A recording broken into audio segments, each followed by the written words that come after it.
So hello, good morning everyone. तो चलिए शुरू करते हैं आज की क्लास। ठीक है, तो आज की क्लास में हम वर्ड की इम्पोर्टेंट गल्फ्स अर्थात खाड़ियों के बारे में मैपिंग में वाले सेक्शन में हम कवर करेंगे। ठीक है, तो ये भी ध्यान रखना आप लोग। चलो, सो क्वेश्चन नंबर 1, वर्ष 2024 में G7 शिखर सम्मेलन की अध्यक्षता कौन करेगा? तो G7, पहले G7 के बारे में बताओ तुम लोग। G7 के बारे में क्या जानते हो, इसके सदस्य, इसकी स्थापना कब हुई, इन सब के बारे में बताओ। ठीक है, G7 के सदस्यों को याद करने के लिए मैं एक ट्रिक बताता हूँ आपको। गर्लफ्रेंड जीएफ को जूस पिलाया। ठीक है, तो गर्लफ्रेंड को जूस पिलाया, ये आपको याद रखनी है, ये ट्रिक है। ठीक है, तो इसके साथ के सातों देश आपको पता चल जाएंगे। जी से क्या हो जाएगा? जी से हो जाएगा जर्मनी। ठीक है, जी से जर्मनी। एफ से क्या होगा? फ्रांस। ठीक है, Germany, France, Japan. Germany, France, Japan, USA. I से क्या होगा बताओ? आई से होगा इटली। सी से कनाडा। ठीक है, सी से कनाडा, और ई से क्या होगा? इंग्लैंड। ठीक है, तो ये G7 के सातों देश मैंने आपको बता दिए। गर्लफ्रेंड को जूस पिलाया, Germany, France, Japan, USA, Italy, Canada, England. ठीक है, ये ट्रिक आप याद रखना, इससे आपको सारे देश कवर रहेंगे। ठीक है, ठीक है, तो ये आपको याद रखना है। ये वैसे भी क्या है, ये विकसित देशों का ग्रुप है। ठीक है, तो विकसित देशों का ग्रुप है, अर्थात इसमें भारत शामिल नहीं है। ये बात आपको याद रखनी है, भारत शामिल नहीं है। ठीक है, ये बात इंपॉर्टेंट है, याद रखना। इसकी स्थापना कब हुई थी? G7 की स्थापना कब हुई थी? 1973 में G7 की स्थापना हुई थी। ठीक है, ये भी आपको याद रखना है। और इसका पहला सम्मेलन कब हुआ था? फर्स्ट सम्मेलन। तो फर्स्ट सम्मेलन कब और कहाँ हुआ था, ये आप कमेंट करो। ठीक है, तो 1975 में फर्स्ट सम्मेलन हुआ था। कहाँ हुआ था? फ्रांस में। ठीक है, अच्छा, लास्ट ईयर का बताओ। एक ये भी बताओ, 2023 में G7 की बैठक कहाँ हुई थी? वो 49वीं नंबर की बैठक थी। ठीक है, 49वीं नंबर की बैठक थी और जापान में हुई थी। ठीक है, जापान की कैपिटल टोक्यो में हुई थी। ठीक है, तो ये बातें आपको याद रखनी है। अब इस साल कौन सी होगी? पहले तो 50वें नंबर की होगी। ठीक है, और इटली में होगी। तो 2024 की बैठक कहाँ हो रही है? इटली में। अध्यक्षता कौन कर रहा है? इटली। तो option number C correct answer होगा, ये मार्क करना। ठीक है, तो ये सारी बातें याद रखना G7 के बारे में, बहुत ही इंपॉर्टेंट ये संस्था है। तो क्या क्या याद रखना है आपको? ठीक है, तो गर्लफ्रेंड को जूस पिलाया, Germany, France, Japan, USA, Italy, Canada, England इसके सदस्य देश हैं। तो अच्छा देखो, इटली में कौन से स्थान का भी ये नाम लिख लो आप, अपूलिया करके स्थान है। ठीक है, अपूलिया स्थान में ये बैठक होनी है। इटली के बारे में कुछ और बातें जान लो। ठीक है, इटली की राजधानी क्या है? रोम। किस नदी के किनारे है? टाइबर नदी के किनारे। ठीक है, और रोम में किसका मुख्यालय है? एफएओ का, फूड एंड एग्रीकल्चर ऑर्गेनाइजेशन का मुख्यालय भी यही है। और इटली के पीएम कौन है? पहली महिला प्रधानमंत्री हैं। ठीक है, तो ये आपको याद रखनी है, जॉर्जियो मेलोनी अपनी पीएम मोदी की खास दोस्त हैं। और भारत का भी इसमें चर्चा किया गया, क्योंकि भारत को व्यक्तिगत निमंत्रण दिया गया है G7 की बैठक के लिए। ठीक है, तो व्यक्तिगत निमंत्रण मिला है भारत को, स्पेशल ट्रीटमेंट जिसको कहते हैं। ठीक है, और इटली में तो फेमस ज्वालामुखी के नाम भी बता दो, विसुवियस और एटना। ठीक है, तो विसुवियस और एटना ज्वालामुखी ये इटली के ही है। ठीक है, इतनी बातें इटली के बारे में आपको याद रखनी है। ठीक है, ये सारा क्लियर हो गया। तो 2024 में G7 की शिखर सम्मेलन की अध्यक्षता कौन करेगा? इटली। ठीक है, ये ऑप्शन आपको मार्क करनी है। चलो नेक्स्ट करते हैं। G20 2023 की बैठक कहाँ हुई थी? भारत में हुई थी। ठीक है, और 2024 की कहाँ हुई थी? ब्राज़ील। ये भी पता होगा आपको। ठीक है, ये मैंने तो खूब कराया आप लोगों को। हाल ही में किस देश ने, ठीक है, किस देश ने ब्रिक्स में शामिल ना होने की घोषणा की थी? अर्जेंटीना। खूब ज़ोर ज़ोर से चिल्ला चिल्ला के बताया था। ठीक है मैंने, तो अर्जेंटीना ने घोषणा की थी। और कौन कौन से देश शामिल हो गए हैं, उनके सबके नाम लिख लो। तो ईरान हो गया है शामिल, मिस्र हो गया है। ठीक है, ईरान, मिस्र, इथियोपिया, ईरान, मिस्र, इथियोपिया, और कौन सा हो गया? सऊदी अरेबिया, ठीक है, सऊदी अरेबिया, और एक और कौन सा है, यूएई, ठीक है। तो ये 5 देश शामिल हो गए ब्रिक्स में और अर्जेंटीना ने मना कर दिया है। एससीओ का नवीनतम देश कौन सा है, ईरान है, ठीक है, ये तो आपको पता ही है। चलो, नोटो नहीं यार, नाटो, नाटो का नवीनतम सदस्य कौन सा है, स्वीडन, ठीक है। तो नाटो का नवीनतम सदस्य स्वीडन। G20 का नवीनतम सदस्य कौन है, अफ्रीकन यूनियन। तो अफ्रीकन यूनियन G20 का नवीनतम सदस्य है, ठीक है। आसियान का नवीनतम सदस्य कौन है, तिमोर लेस्ते, ठीक है। ये सब बातें भी आपको याद रखनी है, एग्जाम की दृष्टि से महत्वपूर्ण है। नाटो का नवीनतम सदस्य स्वीडन, G20 का नवीनतम अफ्रीकन यूनियन, आसियान का तिमोर लेस्ते, ठीक है। चलो नेक्स्ट क्वेश्चन करते हैं। क्वेश्चन नंबर 2, आईसीसी ने T20 वर्ल्ड कप 2024 के लिए किस भारतीय को ब्रांड एम्बेसडर बनाया। पहले तो ये T20 वर्ल्ड कप हो रहा है 2024 का, इसके होस्ट कौन है, होस्ट कंट्री बताओ पहले। तो ये यूएसए और प्लस वेस्ट इंडीज़ में हो रहा है, ठीक है। तो ये बात पहले याद रखनी, इसके होस्ट यूएसए और वेस्ट इंडीज़ हैं, और इसने 3 ब्रांड एम्बेसडर बनाए हैं, ठीक है, 3 ब्रांड एम्बेसडर। पहले तो क्रिस गेल हो गए,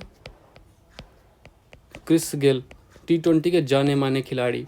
दूसरे कौन है, उसैन बोल्ट, उसैन बोल्ट, ये जमैका के धावक हैं, ठीक है। इनको क्यों बनाया गया, क्योंकि ये जहाँ पे ये आयोजन किया जा रहा है ना वेस्ट इंडीज़ में, तो वहाँ पे ये काफ़ी चर्चित व्यक्ति हैं, काफ़ी फेमस हैं, इस वजह से, ताकि लोग देखें, इस वजह से इनको वहाँ का T20 का ब्रांड एम्बेसडर बनाया गया है। और युवराज सिंह को, और युवराज सिंह भारतीय हैं, इनको भारत के लोग भी बहुत ज़्यादा क्रिकेट के शौकीन हैं, इसलिए इनको भारत से भी एक ब्रांड एम्बेसडर बना दिया गया है, ठीक है।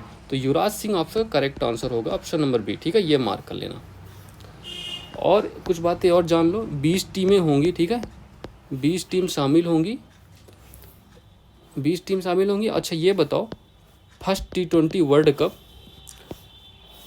कहाँ हुआ था और कब हुआ था। तो 2007 में साउथ अफ्रीका में हुआ था, ये तो पता, 2007 में साउथ अफ्रीका में हुआ था, और भारत ने पाकिस्तान को हराया था, ठीक है। और महेंद्र सिंह धोनी सर कप्तान थे उस समय आपके इंडियन टीम के, ठीक है। तो ये सब बातें भी आपको याद रखनी है, तो option number B correct answer हो जाएगा, ठीक है।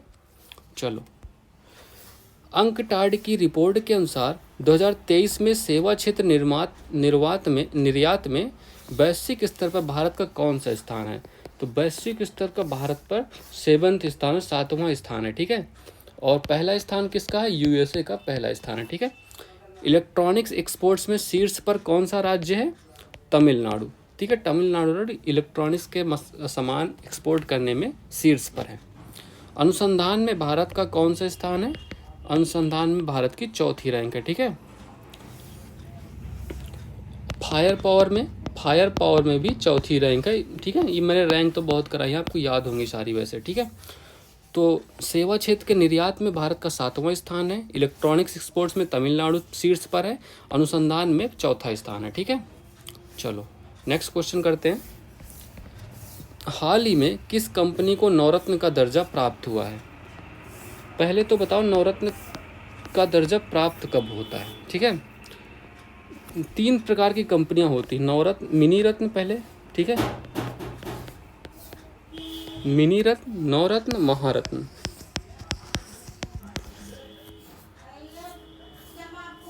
ठीक है, तो मिनी रत्न, नवरत्न और महारत्न, ठीक है। तो ये 3 प्रकार की कंपनियां हैं।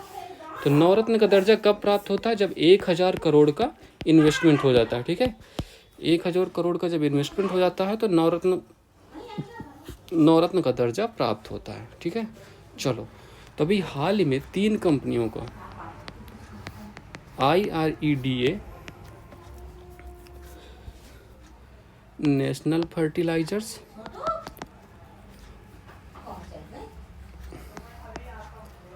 ऊपर हैं ऊपर, नेशनल फर्टिलाइजर्स एंड हुडको, ठीक है, नेशनल फर्टिलाइजर्स एंड हुडको, ये 3 कंपनियों को अभी हाल ही में, ठीक है, तो ये 3 कंपनियों को भी हाल ही में नवरत्न का दर्जा प्राप्त हुआ। अच्छा ठीक है, सॉरी फॉर इनकन्वीनियंस, बीच में ऐसे गांव में कुछ लोग आते जाते रहते हैं, ठीक है, तो उनको जवाब देना पड़ता है, जब तक बोलो ना तब तक चिल्लाते ही रहेंगे, ठीक है, इशारे नहीं समझते वो लोग ठीक है। तो अभी घर आया हुआ हूँ तो थोड़ा ये सब आप मैनेज कर लेना। तो चलो, इन 3 कंपनियों को भी हाल ही में नवरत्न का दर्जा प्राप्त हुआ। पहली ये IREDA कौन सी कंपनी है, इसके बारे में बताओ। ये नवीकरणीय ऊर्जा की कंपनी है, ठीक है। तो नवीकरणीय ऊर्जा की कंपनी है। नेशनल फर्टिलाइजर्स, ये कहाँ इसका हेडक्वार्टर, नोएडा में स्थित है, ठीक है। तो नोएडा में इसका हेडक्वार्टर स्थित है। और हुडको ये हाउसिंग डेवलपमेंट की कंपनी है, ठीक है। तो ये 3 कंपनियों को भी हाल ही में नवरत्न का दर्जा प्रदान किया गया। तो option number D, all of the above correct answer होगा, ठीक है। ये तीनों कंपनियां याद रखना। तो देखो अभी लेटेस्ट में कितनी कंपनियां हैं मिनी रत्ना में, 57 कंपनियां मिनी रत्न हो गई, 16 कंपनियां नवरत्न और 13 महारत्न कंपनियां हो गई, ठीक है। चलो मैं इनको करा ही देता हूँ, ठीक है, यहीं पे लिखा देता हूँ कहीं पे। चलो ठीक है, इसी स्लाइड पे करा देते हैं। तो लेटेस्ट महारत्न कौन सी कंपनियां हैं, 2 कंपनियों को बताओ जो लेटेस्ट हैं। तो दोनों कंपनियों के नाम देखो, 12वीं नंबर की एक REC लिमिटेड हो गई, ठीक है, और 13वीं नंबर की कौन से है, ऑयल इंडिया लिमिटेड, ठीक है। तो ऑयल इंडिया लिमिटेड, ये 2 कंपनियां लेटेस्ट महारत्न कंपनियां बनी हैं, ठीक है। तो इनको भी आपको याद रखना है, ठीक है। तो ये इतना याद रखना है इसके बारे में। तो IREDA, Hudco and national fertilisers तीनों को नवरत्न का दर्जा प्राप्त हुआ है अभी हाल ही में, ठीक है। चलो, हाल ही में इक्ष्वाकु काल के सिक्कों, अच्छा एक बात और याद रखना, जो मिनी रत्न कंपनियां होंगी उन्हीं से नवरत्न कंपनियां बनेंगी। पहले मिनी रत्न बनना पड़ेगा, फिर नवरत्न बनेंगी, फिर महारत्न बनेंगी, ठीक है। ये एक प्रोसीजर ही फॉलो करते हैं, ठीक है। चलो, हाल ही में इक्ष्वाकु काल के सिक्कों की खोज कहाँ की गई है। इक्ष्वाकु काल के कुछ 3500 प्लस सिक्के मिले हैं, ये बताओ कहाँ मिले हैं। इक्ष्वाकु काल के तेलंगाना में मिले हैं। कौन से जगह पे, फनीगिरी जगह का नाम है, ठीक है। तेलंगाना से कुछ दूरी पर फनीगिरी जगह पे है, ये एक फेमस बौद्ध स्थल है, तो ये भी याद रखना है, ठीक है। तो अभी तेलंगाना में इक्ष्वाकु काल के सिक्कों की खोज हुई। समलैंगिक संबंधों को अपराध घोषित करने वाला कौन सा है देश है, इराक। तो इराक ने अभी समलैंगिक संबंधों का अपराध घोषित किया और 15 साल की सज़ा भी घोषित की है, ठीक है। 15 साल सज़ा है। और इराक के 2 नदियों को देश कहा जाता है और मेसोपोटामिया की सभ्यता यहीं की है, ठीक है। ये भी आपको याद रखना है। और क्या क्या याद रखना, इराक की राजधानी बगदाद आपको पता है, और मुद्रा क्या है यहाँ की, दीनार, ठीक है। इराकी दीनार इसकी मुद्रा है। तो ये सब बातें भी याद रखनी है आपको, ठीक है। चलो, 26वीं विश्व ऊर्जा कांग्रेस कहाँ आयोजित हुई। ये रॉटरडैम नीदरलैंड में आयोजित हुई, ठीक है। ये क्वेश्चन मैंने शायद कराया होगा पिछली क्लासों में आपको। तो रॉटरडैम नीदरलैंड में आयोजित हुआ है, ठीक है। तो ये भी आपको याद रखना है। सुधीर कक्कड़ का संबंध किससे है, अभी हाल ही में दिवंगत हुए हैं। इनका संबंध, ये इनको भारतीय मनोविज्ञान का जनक कहा जाता है। तो भारतीय मनोविज्ञान का जनक कहा जाता है, ठीक है इनको। तो ये बातें आपको याद रखनी है इसके बारे में। चलो, नेक्स्ट क्वेश्चन करते हैं। हाल ही में पंडित लच्छू महाराज पुरस्कार प्रदान किया गया, इसका संबंध किससे है। तो पंडित लच्छू महाराज पुरस्कार ये किससे संबंध रखते हैं, पहले तो ये कथक से संबंध रखते हैं, ठीक है। कथक, और ये पुरस्कार भी इसी क्षेत्र में दिया जाता है, ठीक है। अभी हाल ही में ये पुरस्कार 2 लोगों को मिला। पहला सायरा बानो, ठीक है, सायरा बानो, एंड किसको मिला, हेमा मालिनी जी को, ठीक है। तो हेमा मालिनी एंड सायरा बानो, 2 लोगों को ये पुरस्कार अभी लेटेस्ट में मिला। ये नाम आप दोनों को याद रखना है आपको, ठीक है। और ये कथक से संबंधित है। तो ऑप्शन नंबर 1 करेक्ट आंसर होगा इसका, ठीक है। कथक कहाँ है, नॉर्थ इंडिया का ये नृत्य है, ठीक है, नॉर्थ इंडिया का नृत्य है। और 2 लोग और मैं कुछ नाम बताता हूँ। मालविका अग्निमित्र आपने इतिहास में नाम सुना होगा।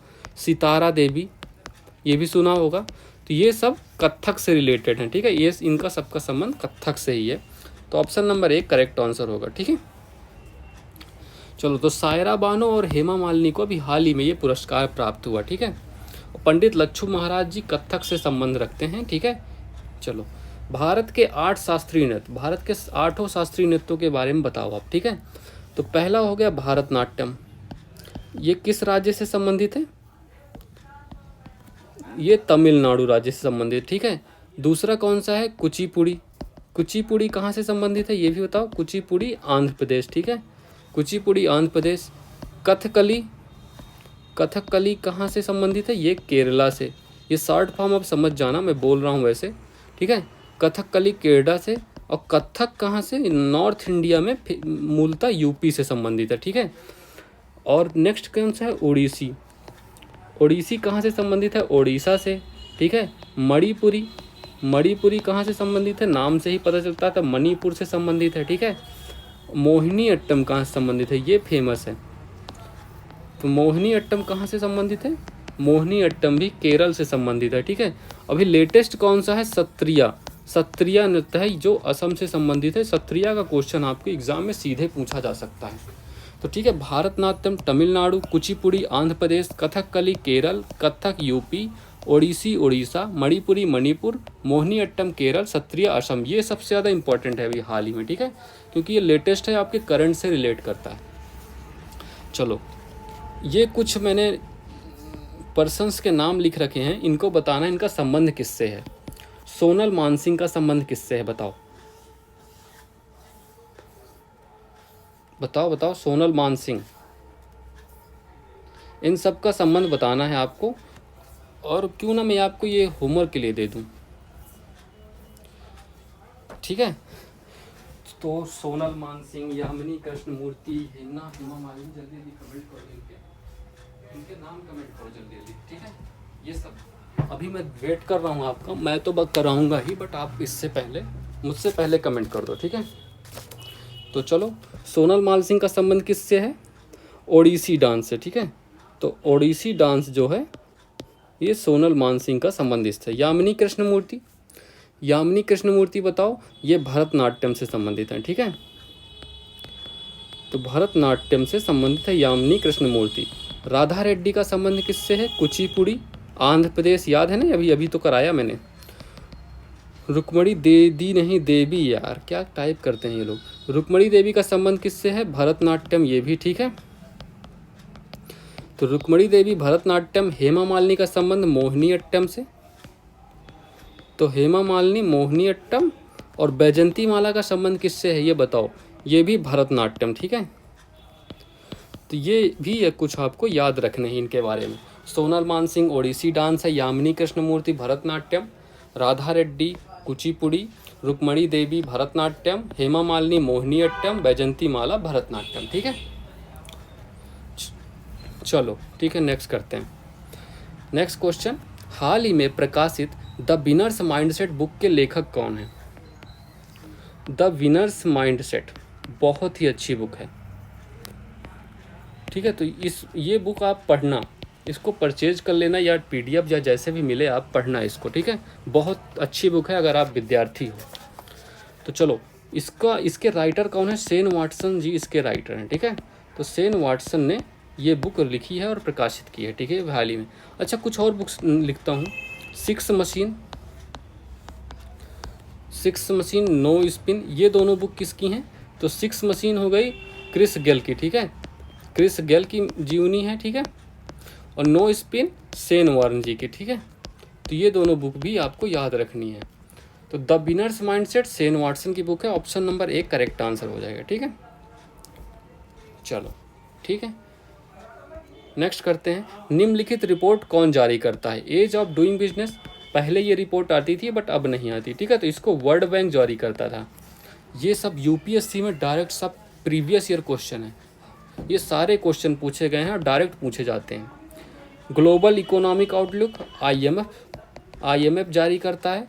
ग्लोबल जेंडर गैप इंडेक्स, ठीक है, global gender gap index World Economic forum जारी करता है। ह्यूमन डेवलपमेंट इंडेक्स UNDP, ठीक है।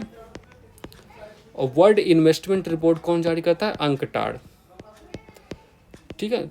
तो ease of doing business World Bank, global economic outlook IMF, global gender gap index World Economic Forum, human development index UNDP, world investment report UNCTAD, ठीक है। तो ये आपको याद रखने हैं। चलो तो मैपिंग वाला सेक्शन कवर करते हैं। Important gulfs of the world, सबसे इम्पॉर्टेंट एरिया है आपके वर्ल्ड का ये वाला मिडिल ईस्ट, ठीक है। यहाँ के जो गल्फ हैं और संधियाँ हैं सब कुछ इम्पॉर्टेंट है, और ये कंट्रीज़ भी इम्पॉर्टेंट है। यहाँ कुछ ना कुछ हलचल चली रही होती है। जैसे अभी इज़राइल और ईरान का चल रहा है, पहले इज़राइल और कुछ चल रहा था सब। पाकिस्तान तो है ही हलचल वाला देश है, ठीक है। तो यहाँ के कुछ देखो, पर्शियन देखो, पहले तो रेड सी हो गया, ठीक है, पर्शियन गल्फ हो गया, मैंने इनको कई बार कराया है। और सऊदी अरेबिया एकमात्र ऐसी कंट्री है ना जो रेड सी और पर्शियन गल्फ दोनों से बाउंड्री बनाती है। और ये गल्फ ऑफ एडन हो गई और गल्फ ऑफ ओमान हो गई, ठीक है। तो ये इतनी याद रखना, गल्फ ऑफ खंबात इंडिया, ठीक है, ये भी आपको याद रखनी है।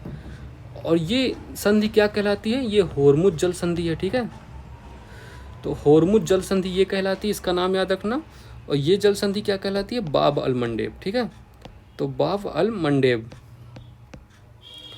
तो ये दोनों जल संधियाँ भी याद रखनी है, और ये सारी यहाँ की खाड़ियाँ इतनी याद रखनी है, ठीक है। चलो ठीक है, इतना ये क्लियर हो गया ये वाला पोर्शन। रेड सी एक याद रखना, Persian gulf, gulf of Oman, gulf of Aden. देखो ये क्वेश्चन आता है कई बार, रेड सी को गल्फ ऑफ एडन से कौन सी संधि जोड़ती है, तो बाब अल मंडेब। पर्शियन गल्फ को गल्फ ऑफ ओमान से कौन सी संधि जोड़ती है, होर्मुज जल्दी।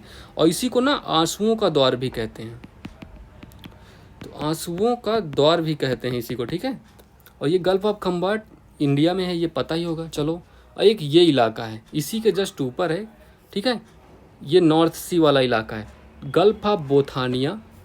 मैं आपको वर्ल्ड मैप पे बता देता हूँ पहले एक बार कहाँ का मैं इलाका मैटर कर रहा हूँ। ये वाला इलाका है, ठीक है, ये वाला मेनली, ठीक है, इसके बारे में हम बात कर रहे हैं। तो gulf of Bothnia, gulf of Finland, Finland को खाड़ियों का देश कहा जाता है इसको, ठीक है। गल्फ ऑफ रिगा, और ये बाल्टिक सी तो आपको पता ही है, ठीक है। एक क्वेश्चन ये यूपीएससी में ये भी क्वेश्चन आया था, ये तीनों ऑप्शन थे, gulf of Bothnia, gulf of Finland, gulf of Riga, और इनका क्रम बताना था नॉर्थ टू साउथ, ठीक है। तो क्रम भी पूछ लेता है कई बार, तो ये भी आपको याद रखना है, ठीक है। तो ये वैसे आसान है, मैंने इतनी आसानी से बता दिया है इसको, आप इसको कर ले जाओगे, है ना। तो गल्फ ऑफ बोतानिया टॉप पे है, फिर फिनलैंड है, फिर रिगा है, ठीक है। ये आपको याद रखनी है। बाल्टिक सी ये भी आपको याद रखना है। चलो नेक्स्ट करते हैं। ये कौन सी खाड़ी है, गल्फ ऑफ अलास्का। तो गल्फ ऑफ, हाँ अब तो हम gulf of Alaska, gulf of Alaska north India में है, नॉर्थ अमेरिका में, ठीक है। यहाँ पे जो ये वाली खाड़ी है गल्फ ऑफ अलास्का है। और ये कौन सी है, गल्फ ऑफ, ये यहाँ पे कौन सी है ये बताओ, गल्फ ऑफ सेंट लॉरेंस, ठीक है। तो गल्फ ऑफ सेंट लॉरेंस, तो गल्फ ऑफ सेंट लॉरेंस है यहाँ पे, ठीक है। ये कौन सी है, ये तो मैक्सिको की खाड़ी है, सबको पता होगा, मैक्सिको की खाड़ी है। और ये गल्फ ऑफ पनामा, तो गल्फ ऑफ पनामा, ठीक है। तो ये इतनी खाड़ियाँ याद रखनी है आपको, ठीक है। यहाँ पे कौन सा गल्फ ऑफ गिनी है, तो गल्फ ऑफ गिनी, ठीक है, गल्फ ऑफ गिनी। ये कौन सी खाड़ी है, मन्नार की खाड़ी है, ठीक है। तो गल्फ ऑफ मन्नार है। और ये यहाँ पे ये म्यांमार के नीचे कौन सी खाड़ी है, गल्फ ऑफ मर्तवान, तो गल्फ ऑफ मर्तवान है। और ये थाईलैंड के नीचे gulf of Thailand, gulf of Thailand है, ठीक है, थाईलैंड के नीचे। और ये ऑस्ट्रेलिया के जस्ट ऊपर है गल्फ ऑफ कारपेंटिया। तो ये सारी इंपॉर्टेंट मैंने करा दी। गल्फ ऑफ कारपेंटिया इतनी ही पूछी जाएंगी आपसे एग्ज़ाम में अगर पूछेगा कोई। तो देखो यहाँ पे gulf of Alaska, gulf of Saint Lawrence, gulf of Mexico, gulf of Panama, gulf of Guinea, gulf of Mannar, gulf of Martaban, gulf of Finland, तो sorry Thailand, and gulf of Carpentaria. इतनी खाड़ियाँ याद रखना, ठीक है। आप वापस से रिवाइज कर लेना एक बार एक खाड़ियों वाला, ठीक है। चलो, so that's all for this class. I hope आपको अच्छी लगी होगी क्लास। लाइक कर देना, शेयर कर देना और सब्सक्राइब भी कर देना, ठीक है। तो चलो, have a good day and thank you everyone.